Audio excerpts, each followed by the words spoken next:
जमिनीवर पडलेलं फळ आणि छातीवर कोरलेलं अक्षर दोन्हीही फल देतात. आपणही फल देणारे व्यक्ती व्हायला हवं.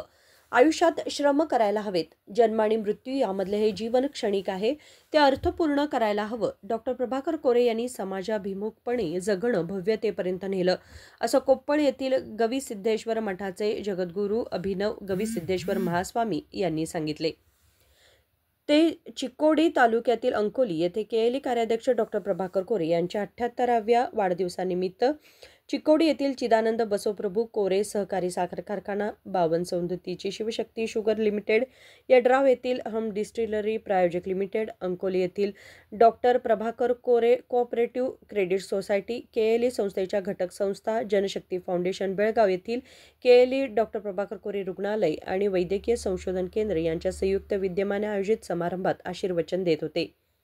एकाच व्यक्तीचा जन्म हा उत्सव व्हायला हवा. निसर्गातील प्रत्येक गोष्टीमध्ये नित्य उत्सव असतो, तसेच माणसाच्या जीवनातही नित्य उत्सव असावा, असे ते म्हणाले. डॉक्टर कोरे यांनी आपल्या जीवनात मिळालेलं भाग्य समाजाला वाटलं आहे. ते 100 वर्षे निरोगी राहून समाजासाठी आणखी बरीच देणगी द्यावी, अशी त्यांनी इच्छा व्यक्त केली. राजशेखर हिरेमठ, KMM मराठी, बेळगाव.